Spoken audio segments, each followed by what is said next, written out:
あ、こんにちは、佐渡原です。今回はラジオですね。第4回になりますかね。ちょっと久しぶりのラジオになったんですけど、ラジオといっても、僕が近況を普通にゆるりと喋ったり、タイトルにあるようにちょっとコメントに対してお返事をしたり、そんな感じのゆるっとした動画になってます。僕のチャンネルの動画って、ちょっと編集コストが結構高いんですよね。シンプルにコミュニケーションだったりとか、僕の普段のことだったりとか、そういうことをね結構入れ込む余地がないので、そういう機会をね作ってるという感じです。なのでどちらかというと、新しい誰かにリーチしたいというよりかは、いつも見てくれる人が、さらに何かを深めるというか、こんな感じになってます。なので皆さんもねぜひがっつり見るというよりかはね、何か作業しながらでも、聞いていただけると幸いです。はい、早速ね行きましょう。暑いですね。もう暑いですね。でももっと暑いですからね、夏は。そんな夏がねまたやってくる。日本の夏ってめっちゃ暑いんですよ。まずね、夏山どこに行く問題っていう風にね、僕がちょっとラジオね円滑に進めるためにカンペをね用意してるんですけど、まず一つ目、夏山どこに行く問題、夏山相談ということで、はい。夏は低山がねもうとてもじゃないけども歩けなくなると。そうなった時にどこに行くのかっていうところで、やっぱりねアルプスとか行きたいですよね。僕もね今年も夏南アルプスは行こうかなというふうに思ってて、北もねどっか行きたいなとは思いつつ、僕は正直後々詳しく話しますけど、アルプスみたいなね大きい山域よりかは結構ね低山の方がね好きなんですよね。というのも結構低山とかマイナーな山の方が面白いルートを自分で見つけて、で街のねちょうどいいお店とかと組み合わせて考えたりとかできるじゃないですか。一日のプランをトータルして考えることができるっていうのがね、僕そういうのがすごく好きで、この前の公開してる南高尾セブンサミッツとか、そういう感じの山が僕は結構好きっていうか、そういうプランを立てるのが割と得意なんですけど、それが好きだから逆に大きいね北アルプス南とか、バリエーションに行く人はまた別ですけど、僕基本ソロなんであんまり面白いルート取りみたいなのはそんなにできないじゃないですか。なのでそんなにね探そうっていう気になんないんですよね。正直な話。でこのね夏山どこに行く問題って書いてあるトピックで、一番言いたいのはですね、皆さんは一体どんな山に行かれるのかっていうのはちょっと聞きたいっていうので、今回のねコメント募集で、しようかなって思ってるんですけど、皆さんこの夏はねどんな山に行こうとしてるのかっていう、北アルプス南アルプスでおもろいコースプラン、そういうのをね知ってる方ぜひねちょっと教えていただきたいと思いつつ、自分で調べろよっていうことなんですけど、ちょっとねここは一つせっかくのラジオということもあってね、皆さんのお力を借りたいななんていうことを考えてます。メモに書いてるのだと、山頂だけではなく歩いている時間がいいルートを探しているって書いてるけど注文が多いな。ただ普通に面白いすごく充実感のあるルートがあったらすごく知りたいなっていう感じですね。はい、ぜひねちょっとコメントで教えていただきたいです。ちょっと大きい山ってね僕意外とそんなに数行ってないんですよ。南アルプスだって俺去年初めて行って、夜叉神の方から入って鳳凰三山行って南大室小屋で転泊して、その時はもう帰ったんですよね、一泊で。はい。その時はですね、僕その免許をね実は取ってすぐだったんで、その山同行よりも一人で遠くに車で行ってで帰ってくる方がねちょっと心配だったっていうのもあってね、なかなかそういう意味でチャレンジングな参考になったんですけど、でもね北アルプスとか遠いんだよな。なかなか、都心からだと3時間4時間かかってきますからね。なかなか一人で行くとなるとかなりね精神的にちょっと大変なんですよね。一緒に行ってくれるね友達とかね、いればいいんですけどね。よくね一緒に行ってた友達がね今ね海外に行ってるんですよね。だからもう完全に今ね一人でちょっとなかなかねアルプスまで来てくれるような人っていうのはなかなかいないんですけども、ちょっと皆さんのねなんかソロハイカー事情みたいなのもね今度聞きたいですよね。一人で山行くってね一個またハードルあるからね。はい、そんな感じの流れで、夏山装備のねコメントがね届いてるのでちょっと読んでいこうかな早速。前回のラジオにコメントいただきました。キロさん、いつも動画楽しみにしてます。今年フロアレスデビューをしたく、佐渡原さんの夏のテントスリーピングシステムの紹介が見たいです。ハンモック以外にあれば。コメントされてた方と同じくゲートウッドと EE の架線ビビーなしを検討中ですが、動画でアドバイスといただけたら嬉しいですとのことで、ありがとうございます。本当にありがとうございます。今年フロアレスデビューをしたくということでね、おめでとうございますおめでとうございます。はい、フロアレスデビューということでね、僕の夏のテントスリーピングシステムの紹介が見たいですとのことで、一旦それ後にしてキロさん、ゲートウッドと EE の架線ビビーなしを検討中ですがアドバイス。そうですね、ゲートウッドっていうのはシックスムーンデザインズのゲートウッドケープというね幕ですね。テントポンチョにもなるテントです。なので、重さはどうだったかな、400とかそんぐらいですかね、ちょっとわかんないけど、一応レインウェアを1枚省くことができるのでちょっとね軽量化に役立っているという、そういうゲートウッドケープっていう商品です。と EE の架線エンライトエクイプメントの化学繊維のスリーピングバッグビビーはなし。僕が言えることもね、限られてはいるんですけど、ゲートウッド実際に僕が使ったわけではないんですけど、僕の友達がゲートウッドを持ってて、彼をね横目にいいなと思いながら見てました。ゲートウッドっていうのはねすごくいい幕です。すごくね評価が高くていろんな人が使ってるので、これを買って後悔するかしないかで言ったらねしないと思います。で組み合わせ的なことで言うとゲートウッドと、エンライトの架線ってことなんで、だけどゲートウッドは一応テントじゃないですか。僕が持ってるのはポンチョタープ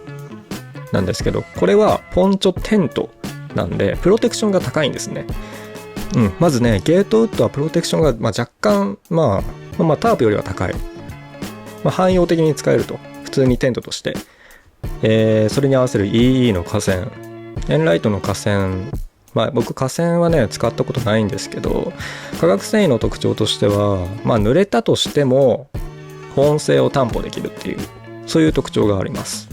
なのでだいぶプロテクション高めでいってますね。初めてのフロアレスデビューってことなんで、そこ結構慎重にされてるのかなっていう感じです。実際にどういう山域に行きたいとか、何泊で行きたいとか、そういうのがちょっとわからないので、その辺は何とも言えないんですけど、なんかこのセット1個で、できるだけ長く行きたいとか、そういう感じだったらかなりちょうどいいかな。あとちょっと水がねかなり心配でプロテクションはあえて高めにしてるっていうのであれば全くこれで問題ないかなって感じです。で逆にもっと軽量化したいとか、行っても1泊みたいな感じだったらもうちょっとね化学繊維じゃなくて、ダウンにして軽くしてもいいのかなって思ったりもします。ちょっとわかんないけど温度帯についてはねちゃんとそのね適切な温度帯で使用されると思うので、寒さとかはね別に言及するあれはないんですけど、意外とね化学繊維ってちょっと寒いっていうイメージが僕はあります。最近の化学繊維、ダウンと比べてもなんか遜色ないぐらい意外とあったかいとか軽いみたいな風に言われてはいるんですけど、 EE のトリットプルオーバーあるじゃないですか。あれ確かに軽いんですけどやっぱねちょっと寒いんですね。日本の冬の東京の街中で、来てもちょっと寒いぐらいの保温力なんで、でもスリーピングバッグに関して言えばちゃんと温度帯が決められてて、その温度で使うのであれば、何ら問題ないのかな。ちょっとごめんなさい。僕がね、持ってないっていうのもあって、なかなか言えることは限られてるんですけど、はい、そんな感じですね。あとこういうのって結構どんなとこに行きたいとかに寄ってくるので、ぜひね、そんなこともね、合わせてご相談いただけると、もうちょっと言えるかなって思います。で、あと、佐渡原さんの夏のテント、スリーピングシステムの紹介が見たいですとのことで、そのうちもちろんね、紹介はすると思うんですけど、せっかくなんで軽くご紹介って思いながら、もう一個同じようなコメントが来てたんで、一緒に読んじゃおうかな。蝶ヶ岳のカットで使用しているグランドシート、ノーポリかと一瞬思ったんですが、若干色があるように見えました。無接機のフロアレスの時はグランドシートは何を使用されていますかとのことで、この時は G-PAX のグランドシートじゃなくてタープとして販売されてる一番ちっちゃいやつをグランドシートにしてましたね。だいたい 100g ぐらいだったかな。僕も最近ノーポリをね、ようやく購入してどうなんだろうって、まだ試してないんですけど、結構ね、敬遠してたんですよね。かっこよくないなって思ってどうなんですかね。合理的に考えたらいいんだけど、なんかあんまかっこよくないなって思ってて、で使ってなかったんですけど、なんかウルトラライトといえば、タイベックシートっていうイメージから入って、すごくねカルチャー感を感じるなっていう風に思ってたんですね。デュポンのロゴとか、カラーリングもそうだし、なんかアメリカのハイキングカルチャーをすごく感じるなと思ってたんですけど、ノーポリってもうみたいななんかノーポリはなんかもう合理的すぎて、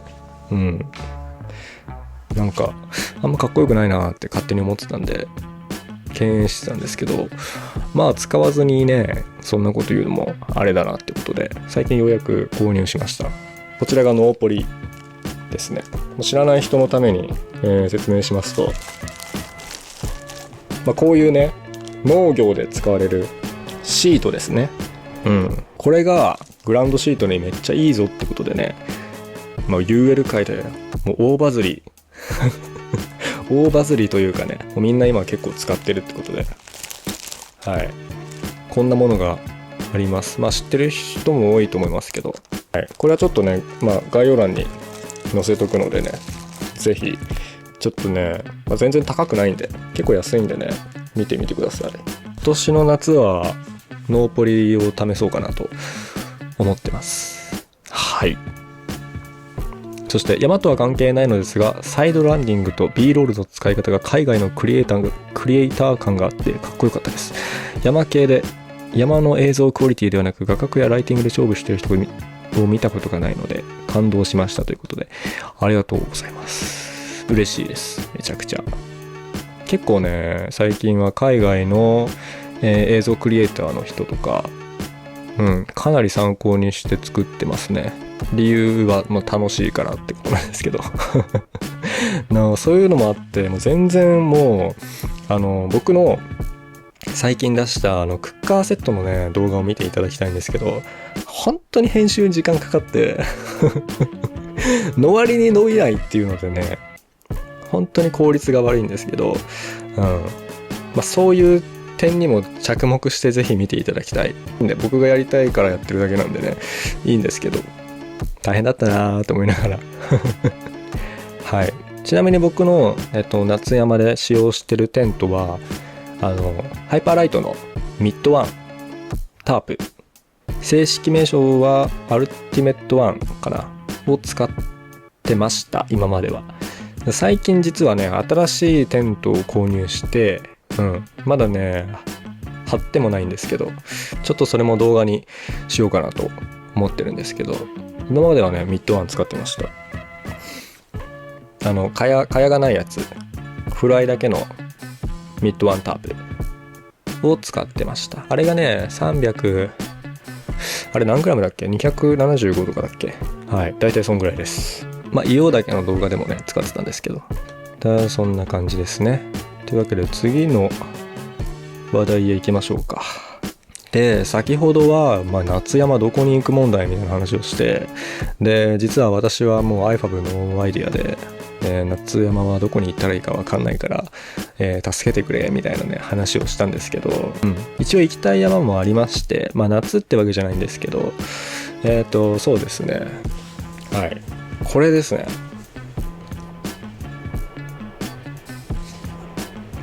ボルケーノトレイル。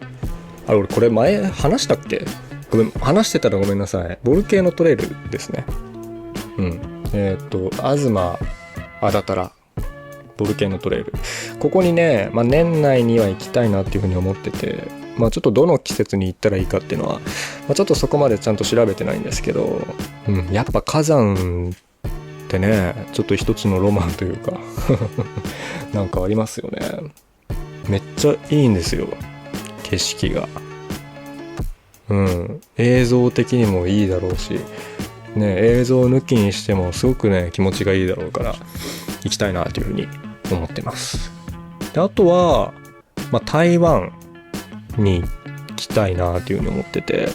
一応うちのチャンネル海外の方もちょっと見てるってことなんで、もしね台湾の方が見ていらっしゃいましたら、おすすめの山とか、僕に行ってほしい台湾の山とかもしありましたら、ちょっとねちょっとコメントで教えていただけますとちょっと助かります。あとおすすめのショップとかね、台湾のも知りたいですね。であと行きたいとこで言うと伊豆大島とかも行きたいですし、夏が終わるぐらいで屋久島とかも行きたい。だからやっぱりね、あんまりアルプスにそんな興味がない僕にねぜひアルプスのこんなとこに行ったらおもろいぞってことをやっぱりちょっとね教えてほしいです。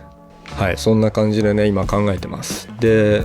再三言ってるんですけど、実は低山が好きっていうことですね。僕ね低山俳句がねもうかなり好きみたいですね。まさに前ね昔出した三浦アルプスみたいにこう山とね、町とで降りた後のプランまでなんかこう筋道なんかこう動線をね考えて、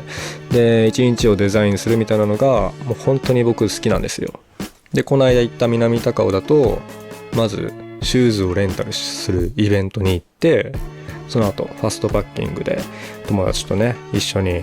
南高尾入って、で高尾山で高尾山で軽くランチして、下山でイベントで手ぬぐいをもらって、でその手ぬぐいを持って温泉に行ってみたいなでご飯食べてもうね夕方に帰るみたいな一日の充実が幸せなんですよそうこれがねいいんですよね。南高尾は本当に行ってこういう日ってマジで幸せだなっていうふうに思いましたね。であとここにメモってあるんですけど、高尾山の会釈問題っていう風に書いてます。全然話変わりますねこれ高尾山の会釈問題、山ではですねもしかしたら山に行かない人も見てるかもしれないんですけど、結構日本の山だとこうね挨拶を交わすっていうのが文化としてあるんですね。こんにちはっつって、でなんていうんですか、お互いをねなんか気遣いながら登っていくと。でそういうねコミュニケーションを取ることによって例えば遭難した時には誰々にここですれ違ったみたいな情報がね出てきたりとか、そういった緊急時のなんか対策みたいなのにもちょっと生きてくる。普通にね山に行ってコミュニケーション多少なりとも取れるのは嬉しいですし、この人なんか気合いそうだみたいなのがねたまにあったりするんですよね。なんか持ってるものとかでなんか俺と同じような感じだみたいな人がいたりして、そういう時はちょっともう一言多くどこまで行くんですかみたいな話をねしたりとか、そういう文化があるんですけど、これがね高尾山だとかなりライト層の方もねすごく多く来るので難しいんですよね。高尾山で挨拶ってだいぶ無視されたりとかも、あるし、別にそれでムカつくとかはなくて、そうだよなみたいな感じになったりするんですけど、で結構最近僕高尾山に行く機会が何度かあって、でその中で編み出したのが会釈するだけが一番ちょうどいいっていうはい、これマジでどうでもいいですね。マジでどうでもいい細かい小ネタなんですけど、すっごい人気の山域だとなんか挨拶するのもあれで外した時あれだしっていうので会釈だけするっていうのがね、一番ちょうどいいなっていうふうにメモに書いてありました。はいはい、会釈だけすることによって普段ね、相手が普段山にねよく行かれてる方だったらこう玄人感も出せるしはい、ほとんどね山に行かないような方だったら、あ、そういう人なんだなみたいなこうね、恥ずかしい、もしね返してもらえなくても恥ずかしくないっていうね、そういう絶妙なバランスで、高尾山みたいな山域だと会釈が一番ちょうどいいなというふうに気づいたっていう、はい、そういう知見がありました。最近この前南高尾も行ったし、あと東京駅から高尾山まで歩くみたいなのもね、まだね編集できてないんですけど、そういうのもやって、でそれで動画にコメントが来てて、今日コメント出しますけど、今日高尾山にいましたかってコメントがついてて本当にいたんでマジかと思って、なんかこれから気をつけなきゃなって思いながら、恥ずかしいなとかいろんなことをね、なんか俺がこう一人でこうね三脚立ててね撮影してるのとか見られてたのかなとか思いながら、はい、嬉しいです。はい、そんな感じで言ってますけど、この辺でまた一つコメントを読みましょうかね。ちょっと探してみますね。いつもコメントありがとうございます。セブンサミッツ静かでいいですね。南高尾を歩いたなら北高尾山稜も静かでおすすめです。高尾駅から、陣馬山の方につながります。陣馬山かな、陣馬山かな、陣馬山の方に行くっていうルートも、抑えてはいるんですよね。ヤマップで、どこ行こうかなっていうので、これね、丹沢の動画見てくださった方はわかると思うんですけど、あれはね、丹沢ハイカーっていうバッジを取りに行くぞっていう動画なんですよ。なので高尾ハイカーももう見据えてますもうねチェックはしてます。高尾ハイカーは全然1日で行けそう、余裕そうだなって思いながら、はい、そのうち行きたいなと思ってるんですけど、そっちもいいんですね。ちょっとねまた涼しくなったら行きたいなって思ってます。はい、コメントありがとうございます。はい、そんな感じで次のトピックに行きましょうかね。で、先ほど僕はね低山が好きですよっていう話をねしたんですけど、そこにね、そこからちょっとつながってくるんですけど、ハイカーっていう言葉って、なんだろうっていう急になんて言うんですかね、ポエムな感じというか詩的な感じになってくるんですけど、僕はウルトラライトハイカーって名乗ってるんですよ。で、ふとした時にこのハイカーっていう言葉のイメージというか、なんかどうなんだろうなっていうふうにいろいろ思いまして、結構広いですよね。ハイキングをする人だからハイカーなので、結構 SNS とか見てると結構アルパインな感じのちょっと技術寄りというか、なんならヘルメットいるみたいなね、そういう山域に結構行かれてる方もハイカーってね名乗ってたりとかするし、日本の UL ハイカーでも結構やっぱアルプスとか行かれるじゃないですか。なんかハイカーって広いなって思って、チャット GPT に質問したりもねしたんですけど、このハイカーという言葉もねなかなか難しくて、日本におけるハイカー、まずこれカタカナでハイカーですよね。でまた英語圏におけるハイカーってまた、地域によって言葉のイメージって異なりますから、僕は日本で育ってるので、現地でねどういう風にハイカーのイメージがあるのかっていうのはねわからないんですけど、まず日本ではそもそもハイカーっていう言葉は本来なくて、登山者ってくくりになりますよね。いわゆるハイキングをする人っていうのも、登山者に分類される、場所にもよりますけどね、登山者に分類されると。で、登山者って言われると急になんかね、アルピニズム思想みたいなところがあったりとかして、で結構日本ってそういうねイメージが多いんですよ。山登ってるのみたいな、じゃあすごい山とか行きたいのみたいなそういうね結構思想が根付いてて、映画で学とかね、そういうすっごい危険などんどん高めに登っていきたいみたいなね人がね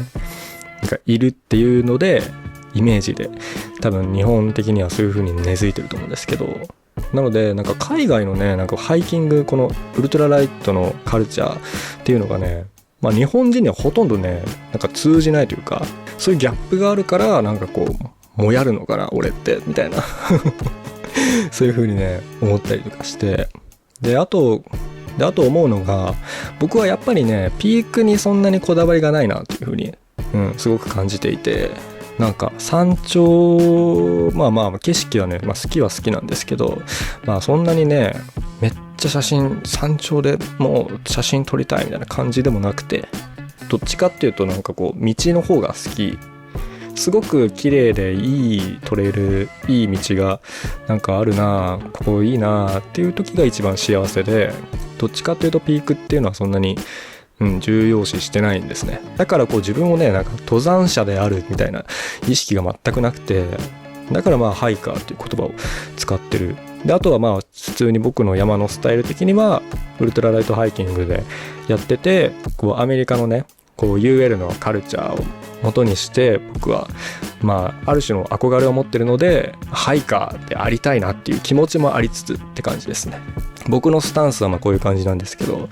なんかこうウルトラライトハイカーの方だったらわかるかなと思うんですけど、なんか同級生とかに最近すごいなんか山を登ってるんでしょって、ハイキングもしてるし山も登ってるのみたいなそういう風にね言われたりとかして、そうだよってとりあえず答えるんですけど、ちょっともやりますよね。やっぱハイキングとは言ってもロングハイクディスタンスが好きなんですみたいに言ってもやっぱ気持ち悪いじゃないですか。なかなかねちょっとそこの説明とかはね登山だよみたいな風に言ったりするんですけど、僕のハイカーという言葉のイメージはなんかこうねあんまり僕もそんな詳しくないというかね、そんなに明確じゃないんですけど、アメリカのウルトラライトハイカーとは言わないまでもなんか自然公園とかが好きなね、普段何してんだろうみたいな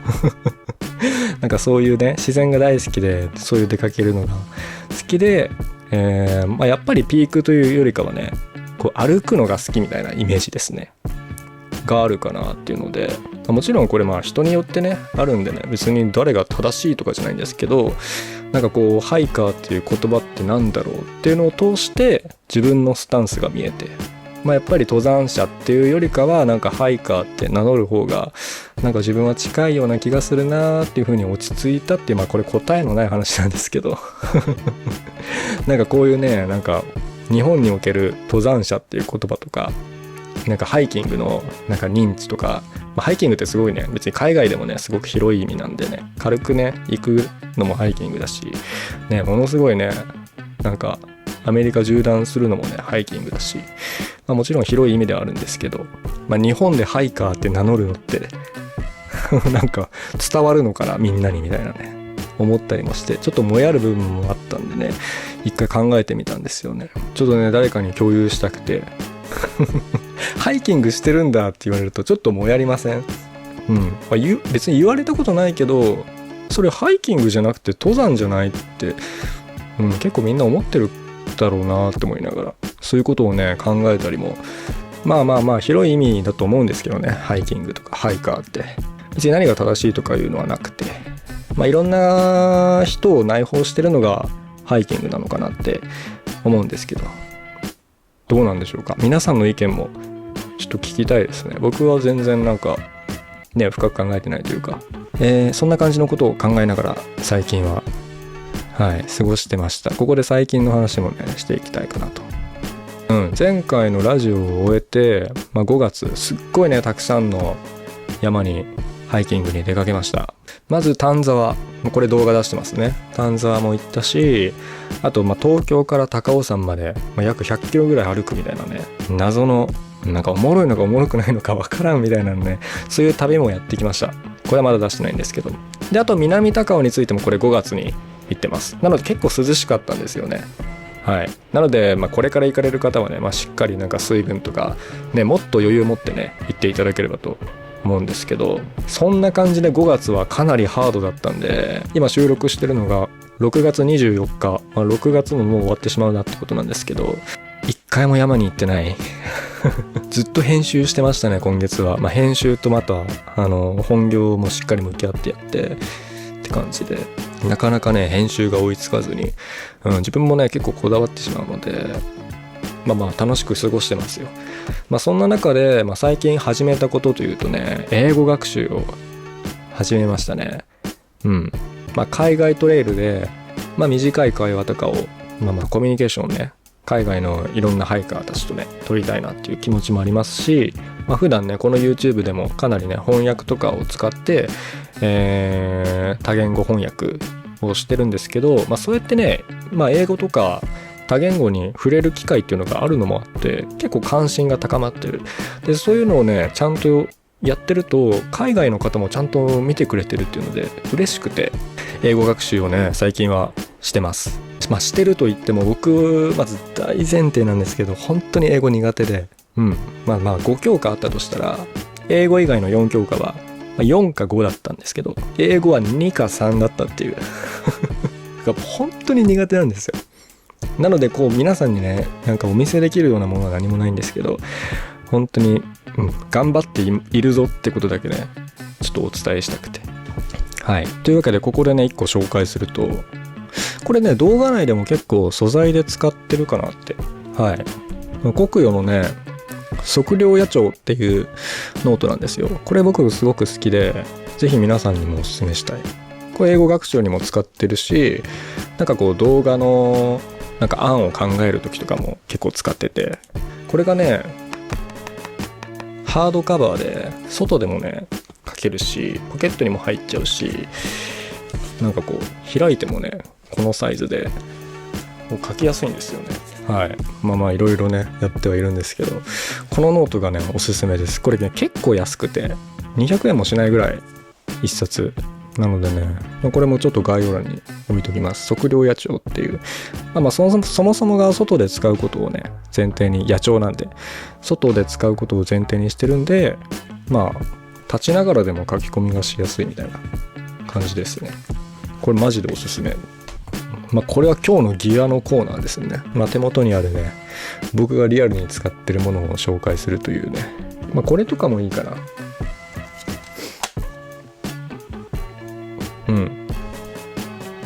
卓上扇風機。これをね、買いました。これもね、結構ずっと使ってて、こんな感じになってまして。ここがね、ここがマグネットになってるんですよ。なので金属棚とかにね、取り付けたりとか、あと普通にこれ自立するんで、これをね、卓上、夏っていうか夏本番になる前のね、微妙な季節はこれをね、めっちゃ使ってます。寝る時とかもね、使ってるし、首振り機能とかもついてるんですよ。これもおすすめです。うちはちゃんとした扇風機っていうのはなくて、その代わりにこれを使ってて、で夏本番になったらもうクーラーをガンガンにするという、若干クーラーつけるの渋りがちって感じですね。まだいけるかなみたいな今まだいけるかなの季節なんで、だいぶ卓上扇風機はね、ちょっと使い始めてるんですけど、そんな感じですね。で、あと個人的に最近ハマってるのが、ゆる言語学ラジオっていうのがね、出てきて、これがすごくね、面白くて、めっちゃ聞いてます、最近。ね、本当にラジオだなと思いながら聞いてます俺がやってるのはラジオじゃねえなって、本当にためになる話をね、すごく分かりやすく解説されてるので、ぜひ皆さんもね、ちょっともしね、英語学習されてる方見てみてほしいです。マジで面白くて、で最近はそんな感じですと。はい、ここで一つコメントを読もうかなと。はい、海外の方からコメントをいただいてます。はい、こんにちは。ハイキング中にクマ対策として音を出すために携帯電話で音楽を流すことは問題ないでしょうか。私は母国では野生動物を驚かせないようにこの方法をよく行っています。もちろん他のハイカーが近くにいる場合は音量を下げますとのことで、ちょうどねこのコメントがついてる丹沢の時も、僕後半で人気がねなくなった場所ではラジオをねスマホから流して歩いてたんですけど、これはね全く問題ないと思います。日本でもね、普通にスマホじゃなくてもね、ガチのラジオを持ってね、流しながら歩いてる人たまにいるんでね、もちろん山域にもよりますけど、本当に人が多い高尾山とかでやったらね、結構迷惑かなってなるんですけど、この辺人いないなみたいな時全然やっていいと思いますし、スマホだったらねすぐ音量を下げたりとか音止めたりとかもできるので、全然問題ないと思います。僕はねこの時熊鈴をね忘れてしまって、結構僕熊鈴をね忘れるっていうか、がっつり撮影するぞって時はね鈴の音も邪魔になるので、オンオフが簡単にできる、スマホでラジオを流したりっていうのを結構してるんですけど、全然問題ないと思います。あれなんですね、日本じゃなくて海外でも野生動物を驚かせないようにっていう熊鈴みたいなことをしてるね国があるんですね。前に熊対策について海外の方からね熊に対して鈴を使うなんてみたいなね、そういうご指摘を受けたんですけど、日本は日本で本州にはツキノワグマが生息してて、彼らの特性として、彼らに合った対症療法としてそういうものが、あるっていうね現状があって、最近はねいろいろね言われてますけど、そういう熊事情みたいなのはね国によっていろいろ違うかなって思うんですけど、こちらもコメントいただいてます。ミューでの写真楽しみにしてました。やっぱりいいですね。現像はどこか特定のところを利用されてますか？時々映るんですを山に持っていくんですが、いいな、ますます欲しくなりましたとのことで、僕は現像については別に特定のこだわって出してるとかはなくて、一番近いところで出してます。なんですけど、現像だけをやってもらって、データ化スキャンする部分は僕は自分で自宅で行ってます。でスキャンする段階でネガを反転させるんですけど、その段階でどうしてもね色調補正っていうのをね行っていくことになるので、そこである程度補正をして自分の色味をちょっと出してるっていう感じですね。であと最近出した動画だとクッカーセット 97g でコップまで入る UL クッカーセットという形でね動画を出してます。ここでもね結構いいコメントがついてたので一つ読んでいきたいのですが、トールさん、私も APEX 使ってます。パーゴワークスのトレイルポットのシリコン蓋がジャストサイズで少し多めに入れてしっかりはまってくれて落ちないのでおすすめです。 29g と少し重いですがとのことで、コメントありがとうございますね。トレイルポットねいいですよね。結構使ってる人ちょいちょいいて、僕好みなんですよ色がセットの色がね僕好みでねいいなと思って結構見てたんですけど、このシリコン蓋がね入ってるんですね。これが APEX にジャストサイズってことなんで結構いいなって思いました。あれ多分コップにもなりますよね。29g ってことなんで、ちょっと重いは重いんですけど、蓋とコップが兼用で物が1個管理がね減るっていう面では結構いいなっていう風に思いました。だけどあれか、調理中に蓋するときは、コップが使えなくなったりとか、いろいろそういうのはあるかもしれないんですけど、でもいいですね。ちょっと見てみようかな今。トレイルポット。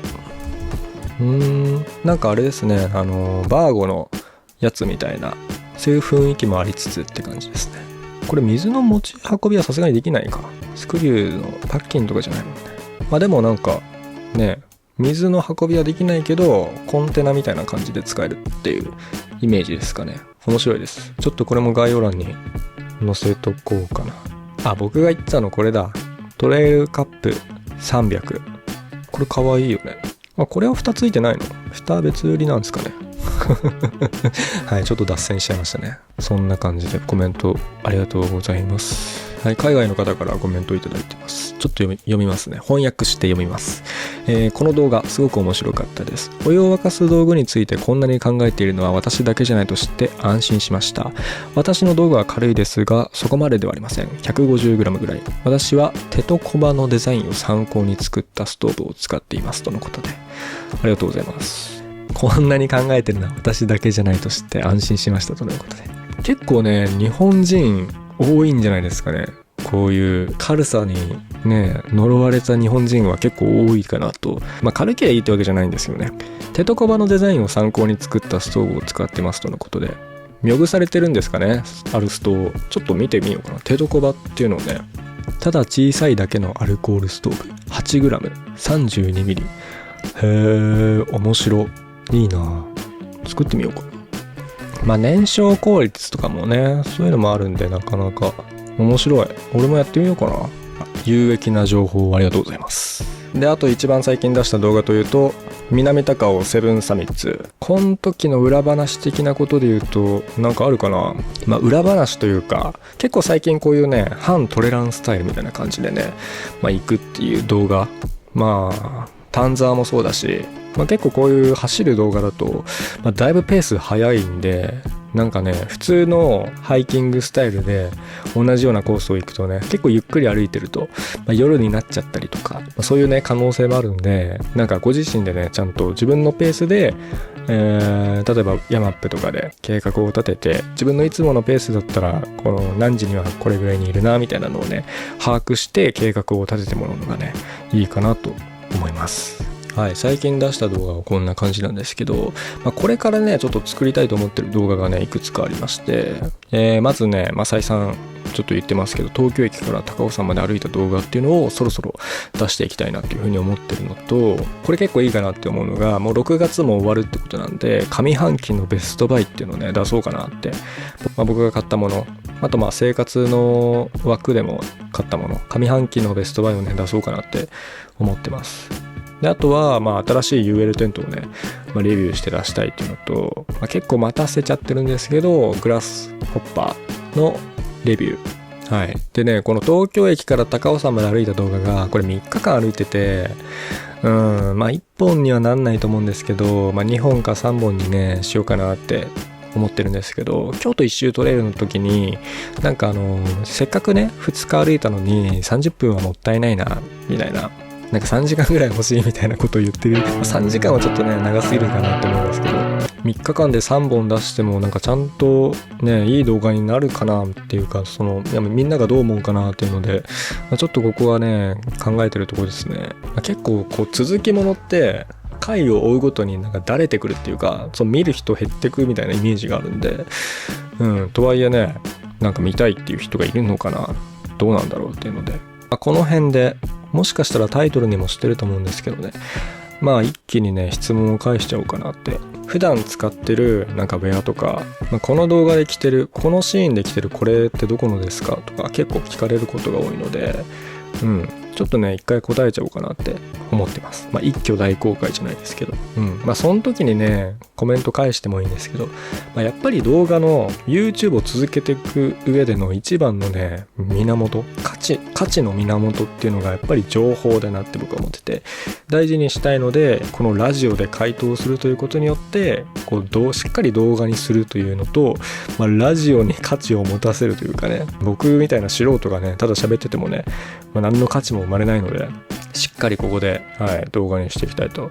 思ってます。ということで、いただいているコメントが、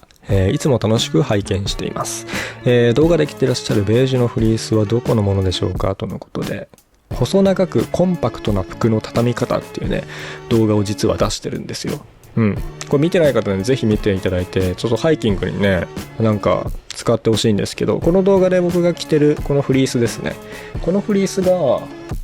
これですね。これはロアのフリースですね。これはハイキングウェアじゃないですけどロアのフリースです。これねすごく気に入ってて、山にはね全然着ていかないんですけど、普段使いとあとキャンプとか、そういう時は着ていくかなって感じで。そして続いてが、いつも動画拝見しています。この時に着用されているシャツの情報を教えていただきたいですとのことで、京都一周トレイルを歩いた時に着てたねトレイルシャツ、こちらですね。こちらはアカットのオーダーシャツ、アカットさんのオーダーシャツ、なんかね丈とかなんか襟の形とかボタンとかもういろんなものをね自分でなんか選んでオーダーするみたいな、そういうね注文ができるんですけど、LINE でねお店の人とやり取りして、生地から選んで注文するみたいな。僕が注文した時は3ヶ月待ちぐらいな感じでした。この生地はウール、メリノじゃないけどウールっていう感じです。今この生地があるかは分かんないんですけど、ちょっとね相談っていう形でもできると思うんで、生地を見せてもらったりとかね、そういうのをしてみたらいいのかなって思います。結構ね着てる服っていうのをね聞かれるんですよね。これから登山を始めるのにギア等を参考にさせていただいております。スマートウォッチなどは動画にされる予定はないでしょうか？ガーミン、スント、カロス、アマズフィット、どれがいいか迷っておりましてとのことでね。僕が持ってるのはね、これですね。スント。結構動画に出してるんですけど、スントのチタニウムのやつ、電源が切れててつかないんですけど、記録取るのは別ですけど、それ以外だったら1ヶ月ぐらい充電しなくても大丈夫みたいなやつです。これスントのやつで、詳しくは概要欄に載せておきます。トレイルの際に使用している水色のシャツはどちらのですか？とても素敵な色で気になっています。道具紹介している時のシャツも可愛いですね。どこかで話されていたら申し訳ないですとのことで、道具紹介している時のシャツはさっきのチェックのシャツで、この水色は今着てるやつですね。これ大和道のバンブーシャツです。これ結構ね、山では着ないんですけどはい、普段使いでね、めっちゃ気に入ってます。これバンブーシャツなんかね、洗濯するとね、全然シワできないんですよ。ちょっとね、霧吹きで水つけてあげて、乾いたらシワ消えるみたいな。化学繊維入ってたんだっけ？わかんねえな。混合かな。で、色がすごい良くて、結構ビジカジみたいな感じで使えるなと思って買いました。ジョズさん。衣類に関してですが、夏場の匂い対策が気になります。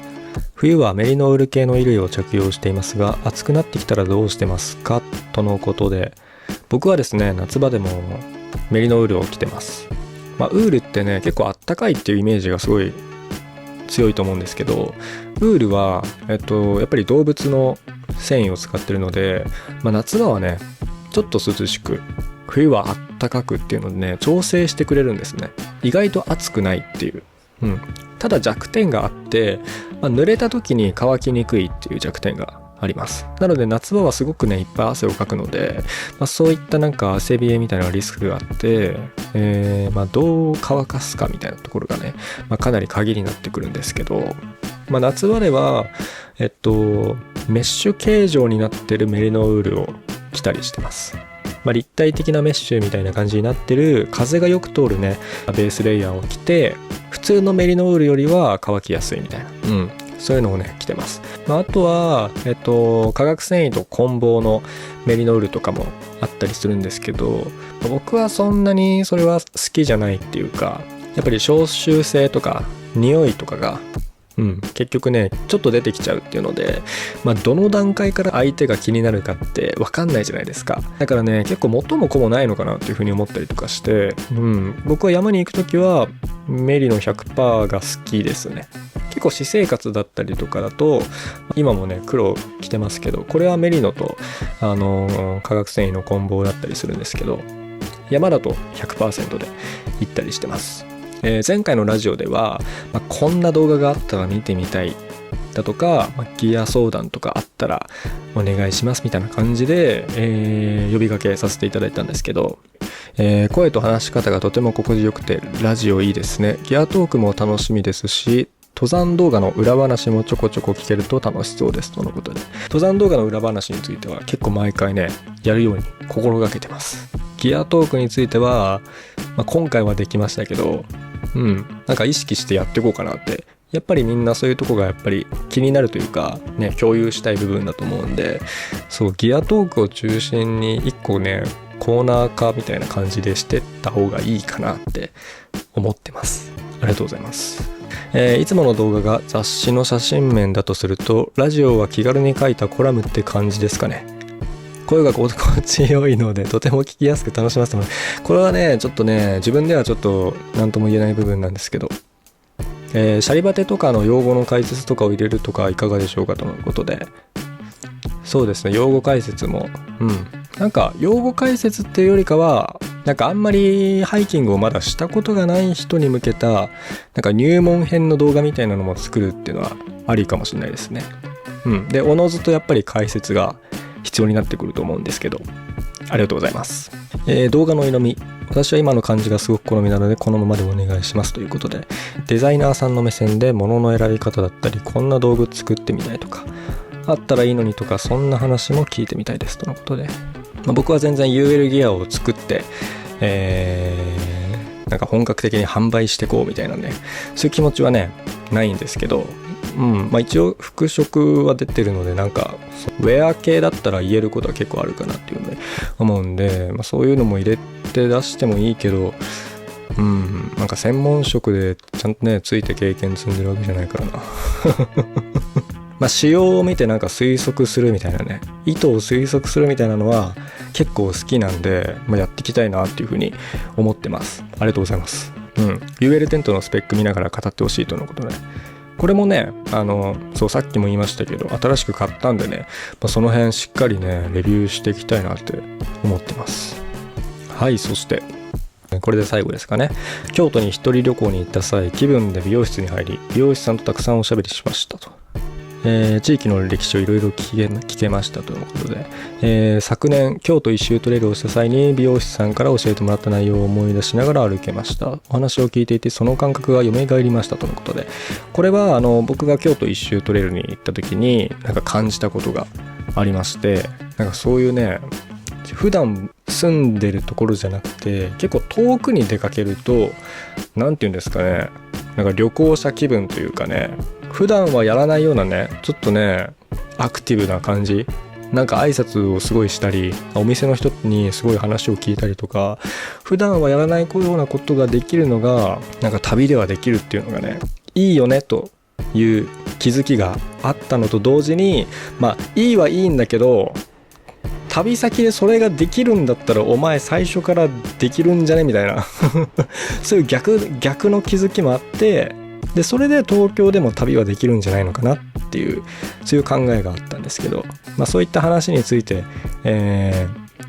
共感をいただけたという、そういうコメントですね。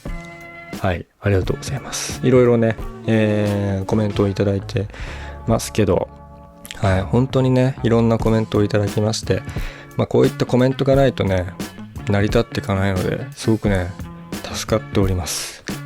ありがとうございます。はい、というわけで今回のラジオはこの辺にしようかなと思ってるんですけど、次回のコメント募集ですね、この動画のコメント欄にぜひね、コメントを募集したいんですけど、次のテーマはですね、皆さんの夏山の予定をね聞きたいです。そしてもう一つ、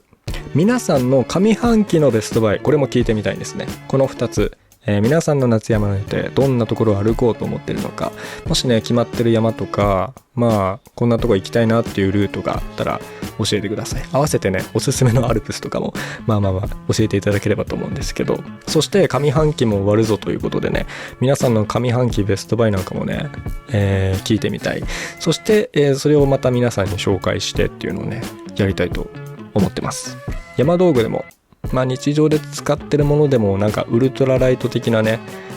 要素を感じるものだったら大丈夫です。というわけで今回はこんな感じで、ぜひこのラジオの感想でもいいので、コメント欄にお願いします。はい、というわけでそれではまた次の夢で